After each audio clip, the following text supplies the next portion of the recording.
오늘 하나님께서 우리에게 주시는 말씀은 신약 데살로니가 전서 5장 18절입니다. 한 절인 관계로 함께 봉독하시겠습니다. 범사에 감사하라. 이것이 그리스도 예수 안에서 너희를 향하신 하나님의 뜻이니라. 아멘. 이 시간 김상훈 목사님께서 나오셔서 범사에 감사하라는 제목으로 말씀을 전해주시겠습니다. 제가 새해 복 많이 받으세요라는 인사를 준비했는데 세속적이라고 하셔서 앞에 하신 걸로 넘어가도록 하겠습니다. 그리고 한 번 더 인사를 준비했는데 교회 표로 범사에 감사하세요라는 인사를 준비했는데 그것도 우리 사회자분께서 해주셔서 앞에 하신 인사로 가름하도록 하겠습니다. 새해가 밝았습니다. 주님께서 저에게 2026년 새해를 주셨습니다.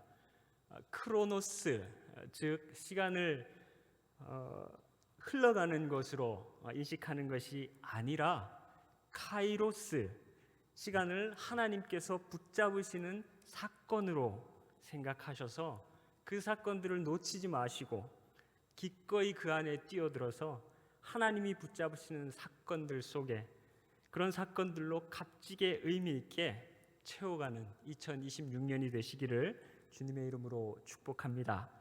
잠깐 기도하시겠습니다. 사랑하는 주님, 새해 첫 예배를 주님 앞에 드리게 하시니 감사합니다.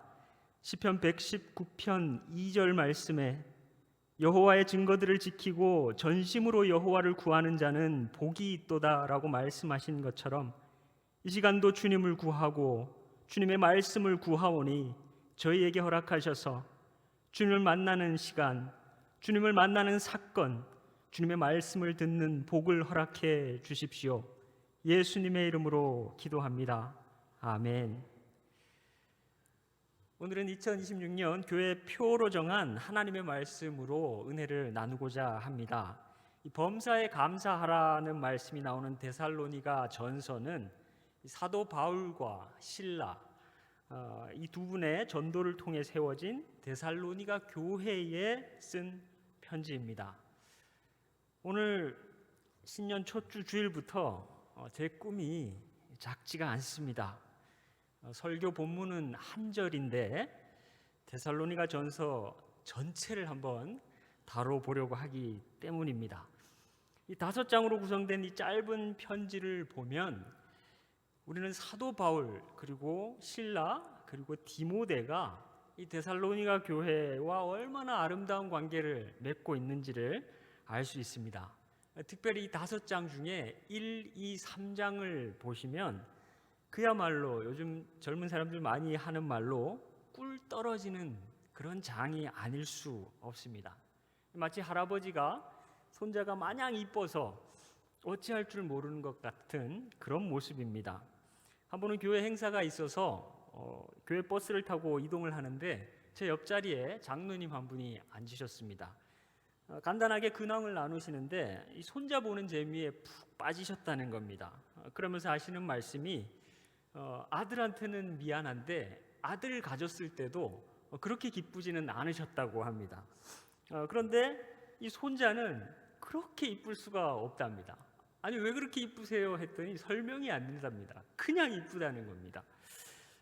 그 이야기를 하시면서 장로님이 마치 어린아이처럼 그렇게 좋아하셨던 모습이 생각이 나는데요.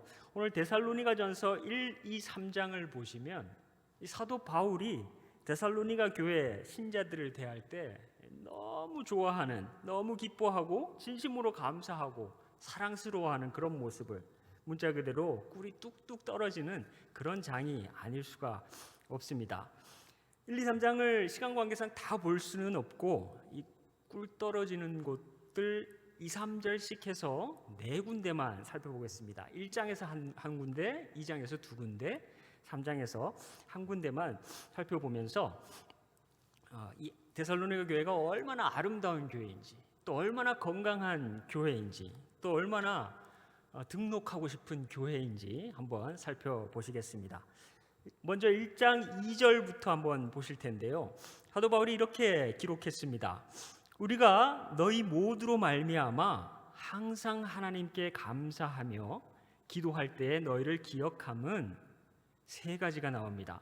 너희의 믿음의 역사와 사랑의 수고와 우리 주 예수 그리스도에 대한 소망의 인내를 우리 하나님 아버지 앞에서 끊임없이 기억함이니 하나님의 사랑하심을 받은 형제들아 너희를 택하심을 아노라. 이 바울이 기억하는 것 세 가지 그리고 아는 것 한 가지를 열거했는데요.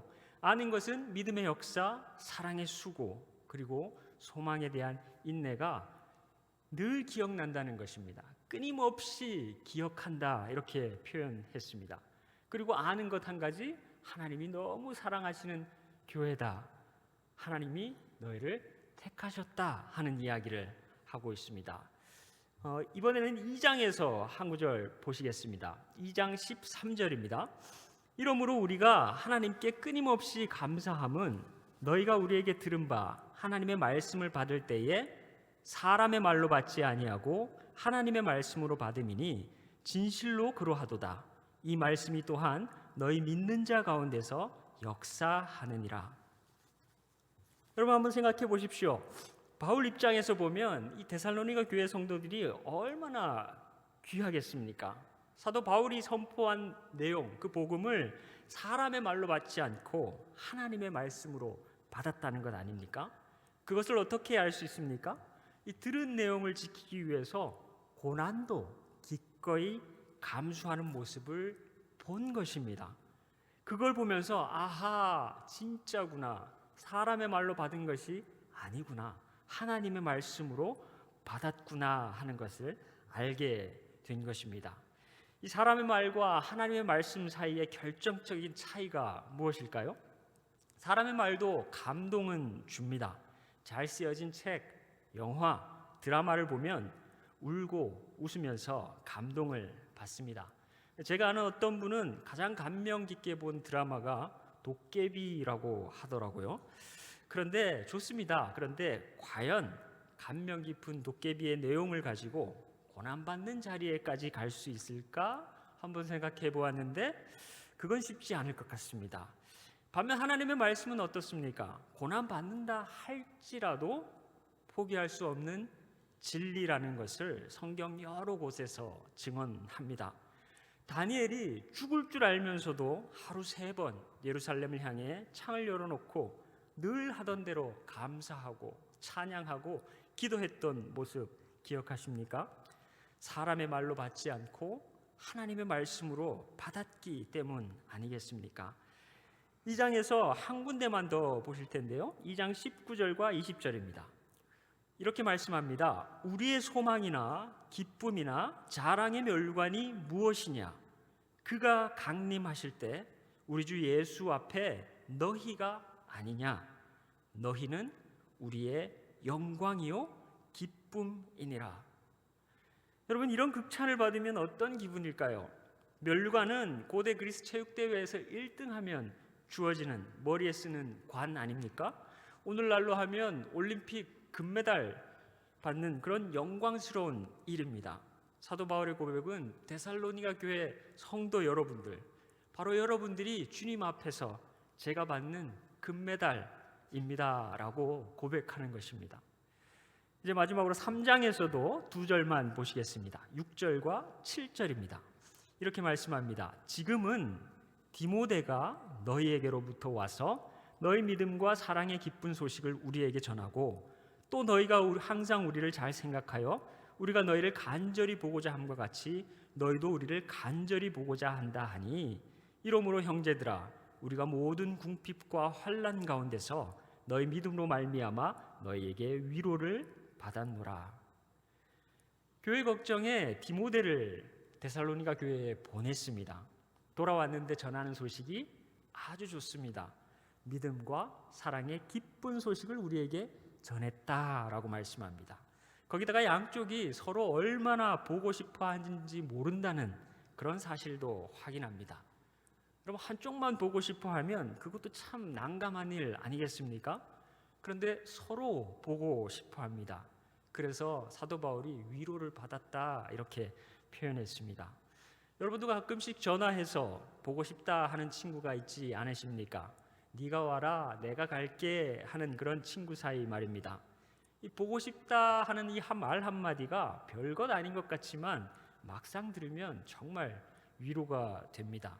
하물며 간절히 보고 싶다 하는 그런 데살로니가 교인들의 이야기를 들으면서 얼마나 사도 바울이 위로가 되었겠습니까?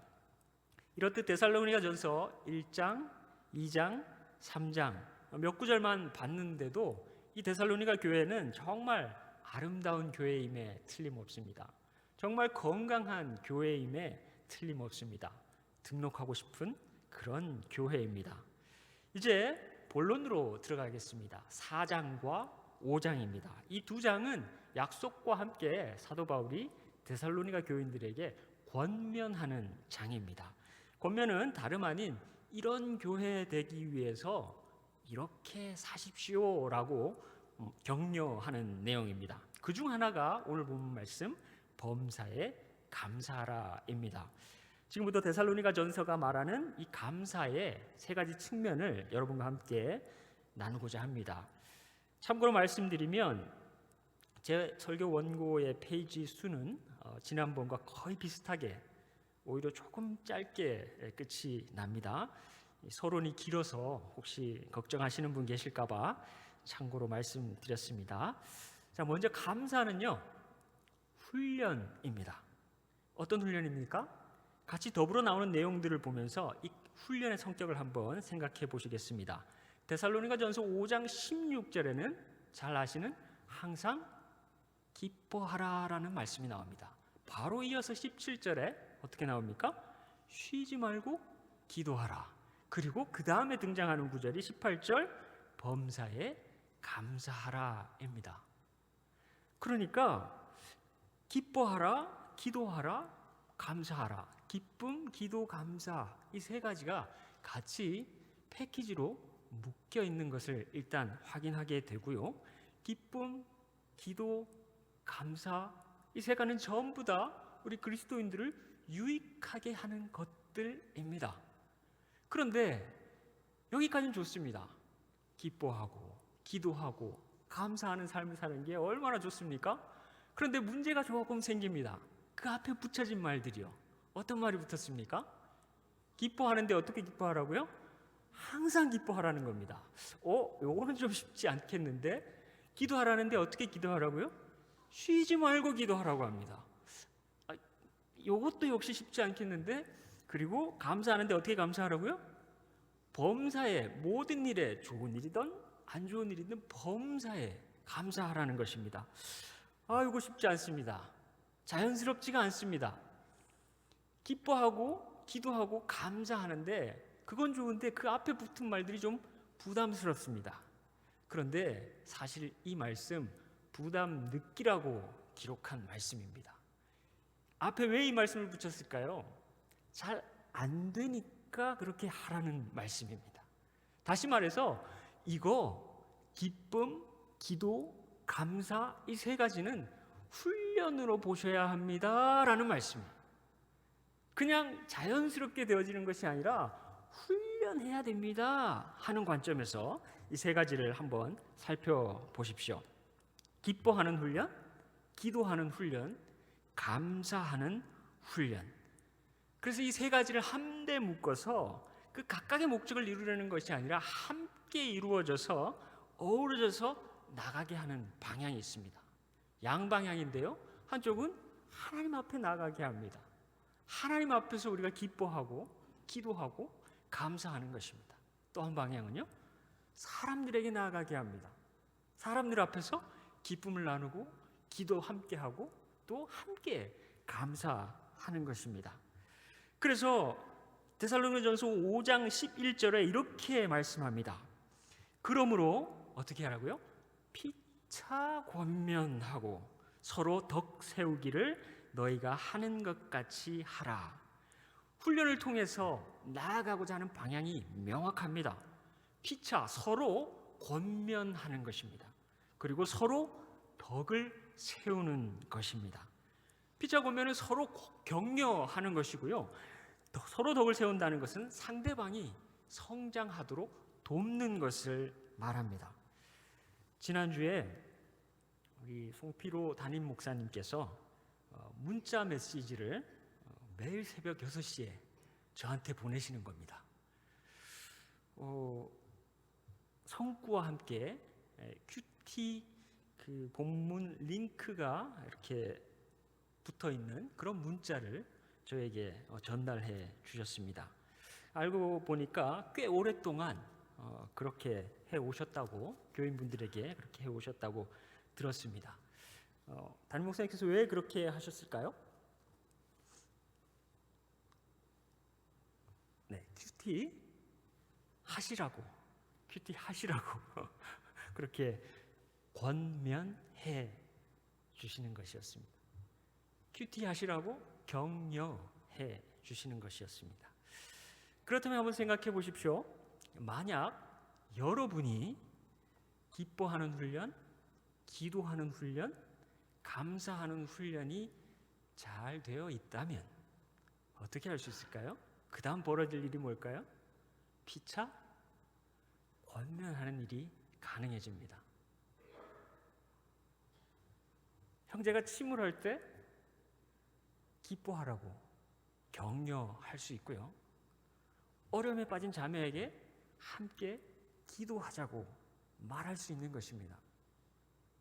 그리고 불평할 수밖에 없는 상황에서도 감사의 문을 열 수 있는 사람이 기쁨의 훈련, 기도의 훈련, 감사의 훈련이 되어 있는 사람이 가능한 것이죠. 그래서 첫째, 감사는 훈련입니다. 그리고 둘째, 감사는 교회의 훈련입니다. 한마디로 공동체 훈련, 나 혼자만 하는 것이 아니라 교회 전체가 함께하는 훈련이라는 것입니다. 왜 하나님께서 개인이 아니고 교회, 곧 공동체를 훈련시키는가 하면 이유가 있습니다. 그것은 각 개인이 아니라 교회 전체가 가야 할 길이 있기 때문입니다. 어떤 길입니까? 데살로니가전서 5장 12절부터 몇 구절을 한번 살펴보시겠습니다.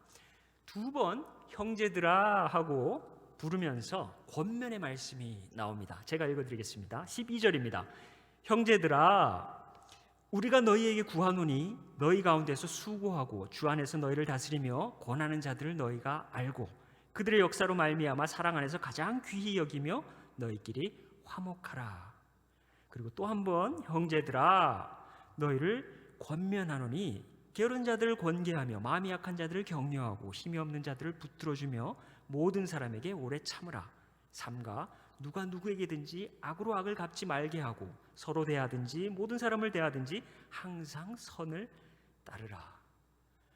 앞에 나온 12절, 13절 이 두 절은 통상 목사, 교사, 집사, 교회로 치면 운영위원, 또 사역팀장, 목자님들 이런 역할들을 하시는 분들을 어떻게 하라고요? 귀하게 여기고 힘이 되어주라, 이렇게 말씀하는 것이고요. 뒤에 나오는 14, 15절은 게으른 자, 마음이 약한 자, 힘이 없는 자, 억울한 일 겪은 분들 역시 귀하게 여기고 힘이 되어주라는 말씀입니다. 왜냐하면 신앙생활, 교회 생활이 혼자만의 힘으로는 되지 않기 때문입니다. 또한 교회가 무슨 경쟁력 있는 인재를 배출하는 것이 목적이 아니기 때문입니다. 전체가 훈련하고 함께 가는 것이 교회의 목표이기 때문입니다. 그것이 너무 잘된 교회가 데살로니가 교회이고, 그래서 사도 바울이 데살로니가 교회 성도들 향해 여러분이 저의 영광입니다, 여러분이 저의 기쁨입니다 라고 고백하게 되는 것이죠. 결국 교회가 나아가야 할 길은 다른 곳에 있지 않고 피차 권면하고 서로 덕을 세워주는 것, 서로 성장할 수 있도록 힘이 되어주는 것입니다. 그 일의 기본 훈련이 항상 기뻐하고 쉬지 말고 기도하고 범사에 감사하는 훈련입니다. 그래서 첫째, 감사는 훈련입니다. 그리고 둘째, 감사는 교회의 훈련입니다. 그리고 마지막으로 셋째, 감사는 하나님의 뜻을 이루어가는 교회의 훈련입니다. 오늘 본문 데살로니가전서 5장 18절 다시 보시겠습니다. 이렇게 말씀합니다. 범사에 감사하라. 이것이 그리스도 예수 안에서 너희를 향하신 하나님의 뜻이니라. 오해의 소지가 전혀 없습니다. 범사에 감사하는 것은 구원받은 자들을 향한 하나님의 뜻입니다.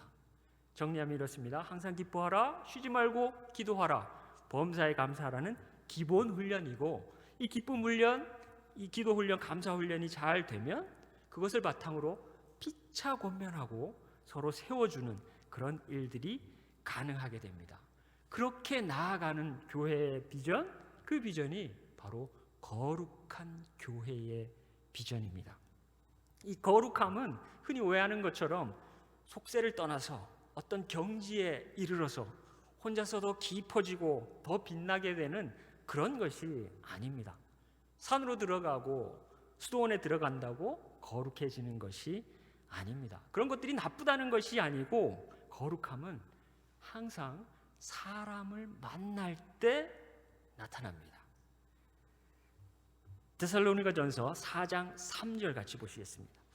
이렇게 말씀합니다. 하나님의 뜻은 이것이니, 또 나왔습니다. 하나님의 뜻은 이것이니 너희의 거룩함이라 하면서 이어지는 구절들 보시죠. 곧 음란을 버리고 각각 거룩함과 존귀함으로 자기 아내 대할 줄을 알고 하나님을 모르는 이방인과 같이 세욕을 따르지 말고 이 일의 분수를 넘어서 형제를 해하지 말라. 어떻습니까? 거룩함을 이야기하면서 뒤에 따라오는 내용들 하나같이 인간관계 속에 있다는 것이 보이십니까? 사도 바울은 책임 있는 성생활을 하나의 예로 들면서 거룩함을 이야기합니다. 왜 성생활입니까? 성생활이야말로 짝을 이루는 관계 속에서 이루어지는 일이기 때문입니다. 가장 친밀한 관계인 이 성생활이 선이 되기도 하고 악이 되기도 하기 때문입니다. 거룩한 것이 되기도 하고 부정한 것이 되기도 하는 것의 예가 성생활이기 때문입니다. 다윗이 권력의 정점에 섰을 때 살간도거탐, 십계명의 후반부 뒤쪽에 나오는 5가지, 살인하지 말라, 간음하지 말라, 도둑질하지 말라, 거짓 증거하지 말라, 탐심, 이 5가지, 즉 인간관계 속에 속한 이 십계명 후반부 5계명을 사실상 모조리 범하는 죄를 짓습니다. 사무엘하 11장 2절 말씀 이렇게 말씀합니다. 저녁 때에 다윗이 그의 침상에서 일어나 왕궁 옥상에서 거닐다가 그곳에서 보니 한 여인이 목욕을 하는데 심히 아름다워 보이는지라. 요즘 같으면 작가들이 어떻게 쓰겠습니까? 아마 운명적 사랑이다라고 쓸 것 같습니다. 처음 본 사람인데 심히 아름다워요.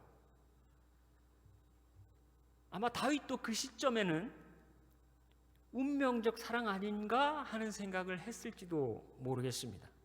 왜냐하면 다윗이 보고 사람을 보냅니다. 사람을 보내서 뒷조사를 합니다. 그리고 알게 된 것이 남편이 있구나 하는 것입니다. 이 정도면 절대 운명적 사랑일 수가 없다는 것이 확실해졌습니다. 그럼에도 불구하고 이번에는 전령을 부릅니다. 그리고 명령을 내립니다. 가서 데리고 와라. 데리고 왔고 동침합니다. 그리고 여자를 집으로 돌려보냅니다. 시간이 좀 지나고 이번에는 여인이 왕에게 사람을 보냅니다. 메시지를 전합니다. 내가 임신하였나이다. 인생의 실타래가 꼬이고 이야기는 점점 더 어두워집니다. 그 뒷이야기는 더 처참합니다. 전장에 나가 있는 이 여인의 남편에게 특별 휴가를 줘서 아내를 만나게 합니다. 하지만 다윗의 뜻대로 되지 않습니다. 충성심 가득한 이 햇사람 우리아는 편하게 자기 혼자 집에서 먹고 마시고 아내와 같이 잠을 잘 수 없다고 말합니다. 굳이 햇사람이라고 말한 것은 이 사람이 이방 사람이라는 것을 보여줍니다. 그리고 성경에 수도 없이 등장하는 그 무명의 이름들과 달리 굳이 이름을 밝혀서 우리야라고 그 이름을 밝혀준 것도 의미가 있습니다. 왜냐하면 우리야는 여호와는 나의 빛이다라는 뜻을 가지고 있기 때문입니다. 유대인도 아닌 이스라엘 사람도 아닌 이방인이 자기의 이름을 우리야로 가지고 있는 것입니다. 창세기에서 빛이 있으라 빛이 있게 되었더라. 빛이 있으라 히브리어로 예히 오르입니다. 이 오르가 빛인데 우리야에 이 오르가 들어가 있는 겁니다. 그 하나님의 빛을 품은 이름을 가지고 있는 사람이 우리야입니다.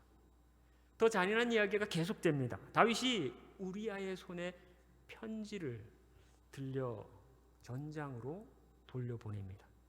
편지 내용 읽어드립니다. 사무엘하 11장 15절입니다. 그 편지에 써서 이르기를 너희가 우리아를 맹렬한 싸움에 앞세워두고 너희는 뒤로 물러가서 그로 맞아 죽게 하라 하였더라. 사무엘하 11장은 이렇게 마무리됩니다. 26절과 27절입니다. 우리아의 아내는 그 남편 우리아가 죽었음을 듣고 그의 남편을 위하여 소리내어 우니라. 그 장례를 마침에 다윗이 사람을 보내 그를 왕궁으로 데려오니 그가 그의 아내가 되어 그에게 아들을 낳으니라. 다윗이 행한 그 일이 여호와 보시기에 악하였더라. 운명적 사랑입니까? 옥상에서 밧세바를 처음 본 순간은 운명적 사랑이 아니라 운명적 시험 아니었습니까? 사람을 보내 우리아의 아내라는 사실을 알고도 그걸 뛰어넘는 운명적 사랑이었습니까? 아닙니다. 남편이 있다는 사실 그 자체로 운명적 시험이라는 사실은 더욱 명확해졌습니다. 교회가 왜 거룩해야 합니까? 하나님은 왜 교회가 거룩하기 원하십니까? 하나님께서 말씀하십니다. 내가 거룩하니 너희도 거룩할지어다. 우리가 거룩해지는 것이 하나님의 뜻입니다. 그래서 기쁨 훈련, 기도 훈련, 감사 훈련 하라는 것입니다. 그래서 피차 권면하고 서로 힘이 되어 주라는 것입니다. 그렇게 거룩한 교회가 되어 가라는 것입니다. 이것을 신학자들은 sanctification, 성화라고 했습니다. 성화는 이 땅에서 우리가 이루어가야 할 작업입니다. 훈련입니다. 최종적으로 주님 앞에 서는 것을 목표로 해서 계속해 나아가야 하는 훈련입니다. 그래서 항상 기뻐하라, 쉬지 말고 기도하라, 범사에 감사하라 말씀하시는 것입니다. 데살로니가전서 3장 13절에 이렇게 말씀합니다. 너희 마음을 굳건하게 하시고 우리 주 예수께서 그의 모든 성도와 함께 강림하실 때에 하나님 우리 아버지 앞에서 거룩함에 흠이 없게 하시기를 원하노라. 여러분, 연말에 제가 노트 한 권을 준비했습니다. 좀 특별한 의미를 담아서 좀 빳빳한 표지를 가진 그런 노트를 준비했는데요. 저는 기대합니다. 감사 노트로 쓰려고 준비한 것이거든요. 그래서 2026년에 감사한 일들이 이 노트 한 권에 가득 담길 것을 기대하고 있습니다. 더 기대하는 것은 감사할 일이 아닌데도 이 안에 들어가서 감사한 일로 채워지는 그런 일들을 기대하고 있습니다. 그렇게 해서 좋은 일만 아니라 범사에 감사하는 그런 목사가 되고 싶습니다. 제가 이렇게 말씀드릴 때에는 저만 하려는 것이 아니겠지요? 여러분들을 다 물고 늘어지려고 하는 것입니다. 여러분 모두에게 숙제 하나 드리겠습니다. 노트 하나 장만하십시오. 어떤 노트이냐 중요하지 않습니다. 뭐든 쓸 것이 되면 될 것 같습니다. 함께 훈련하자는 말씀 드리는 것입니다. 함께 거룩한 교회가 되어서 하나님의 뜻을 이루어 가자는 말씀 드리고 싶은 것입니다.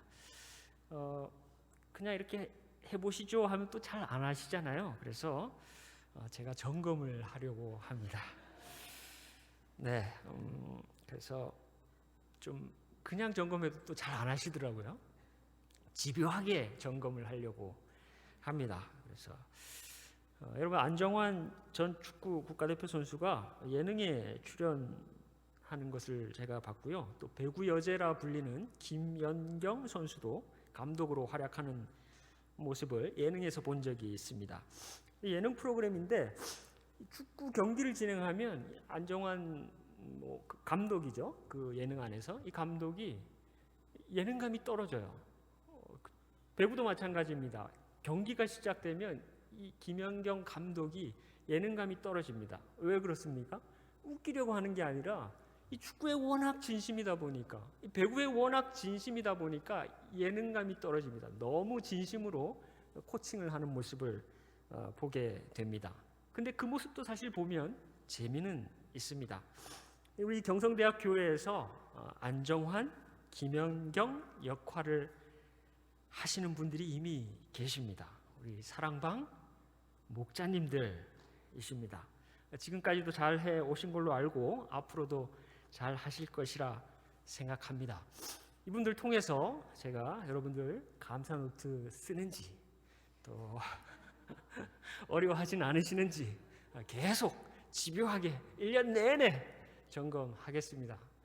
그래서 제가 김치국도 좀 마셔봤습니다. 연말이 되면 여러분들 쓰신 감사 노트에서 하나씩 둘씩 뽑아서 그거 같이 나누는 겁니다. 얼마나 복되겠습니까? 반 고흐가 이런 편지를 썼습니다. 동생 테오에게 사람을 바보처럼 노려보는 텅 빈 캔버스를 마주할 때면 그 위에 무엇이든 그려야 한다. 너는 텅 빈 캔버스가 사람을 얼마나 무력하게 만드는지 모를 것이다. 비어있는 캔버스의 응시, 그것은 화가에게 넌 아무것도 할 수 없어 라고 말하는 것 같아. 캔버스의 백지 같은 마법에 홀린 화가들은 결국 바보가 되어버리지. 많은 화가들은 텅 빈 캔버스 앞에 서면 두려움을 느낀다. 그러면서 반 고흐는 그림 그리기만 이렇게 어려운 것이 아니라 삶을 그려 나가는 것도 그렇다라고 말합니다. 그렇지만 이렇게 편지를 마무리합니다. 진리를 아는 사람은 저항하면서 앞으로 나아간다라고 썼습니다. 2026년의 여백을 기쁨 훈련, 기도 훈련, 감사 훈련으로 채워가시고 피차 권면하는 교회, 서로 세워주는 교회, 주님 원하시는 거룩한 교회로 나아가는 일에 더욱 열심을 내는 우리 사랑하는 경성대학교의 성도분들이 다 되시기를 주님의 이름으로 축원합니다. 기도하시겠습니다. 거룩하신 주님, 저희를 예수 그리스도의 핏값으로 사주셔서 감사합니다. 이제 우리의 일상이 주님의 뜻에 부합하는 거룩한 일상이 되게 해 주십시오.